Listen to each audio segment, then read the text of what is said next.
ప్రపంచ కుబేరుడు ఎలాన్ మస్క్కు చెందిన విద్యుత్ కార్ల కంపెనీ టెస్లా ఎట్టకేలకు భారత్లోకి ప్రవేశించింది. ముంబైలోని బాంద్రా కుర్లా కాంప్లెక్స్లో కంపెనీ ఏర్పాటు చేసిన తొలి షోరూంను మహారాష్ట్ర ముఖ్యమంత్రి దేవేంద్ర ఫడ్నవీస్ మంగళవారం ప్రారంభించారు. టెస్లా భారత్లో కార్ల తయారీ ప్లాంట్, R&D కేంద్రాన్ని కూడా ఏర్పాటు చేయాలని ఆయన ఈ సందర్భంగా కోరారు. ఒకప్పుడు ప్రపంచంలో అత్యధికంగా అమ్ముడైన ఎలక్ట్రిక్ కారైన మోడల్ వైతో టెస్లా భారత మార్కెట్ విక్రయాలను ప్రారంభించింది. మన దగ్గర ఈ కారు 2 వేరియంట్లలో లభించనుంది. రియర్ వీల్ డ్రైవ్ వేరియంట్ ధర 59.89 లక్షలు, long range rear wheel drive variant రేటును 67.89 లక్షలుగా నిర్ణయించింది.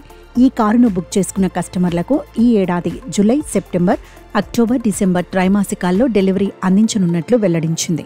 కారు రిజిస్ట్రేషన్, డెలివరీ సేవలు తొలుత ఢిల్లీ, ముంబై, గురుగ్రామ్లో అందుబాటులో ఉంటాయని తెలిపింది. అలాగే టెస్లా 2వ షోరూంను ఢిల్లీలో ఏర్పాటు చేస్తోంది. ఈ నెలాఖరు కల్లా ఈ షోరూంను ప్రారంభించే అవకాశాలున్నాయి.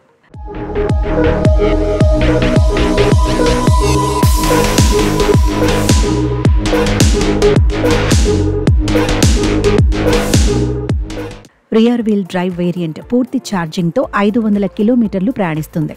Long range rear wheel drive వేరియంట్లో 622 కిలోమీటర్ల వరకు ప్రయాణించవచ్చని కంపెనీ తెలిపింది. అలాగే తమ డిజైన్ స్టూడియో ద్వారా కొనుగోలుదారులు కారు ఎక్స్టీరియర్, ఇంటీరియర్తో పాటు ఫీచర్లను తమ అవసరానికి లేదా అభిరుచికి అనుగుణంగా మార్చుకోవచ్చని టెస్లా స్పష్టం చేసింది. టెస్లా మోడల్ వై కారును అమెరికా మార్కెట్లో $37,490లకు విక్రయిస్తోంది. ప్రస్తుత మారకం రేటు ప్రకారం మన కరెన్సీలో దాదాపుగా 32.24 లక్షలు.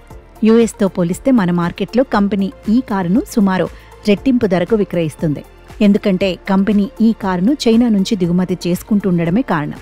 విదేశాల నుంచి కార్ల దిగుమతిపై భారత్ 70 నుంచి 110% వరకు సుంకాలు విధిస్తోంది.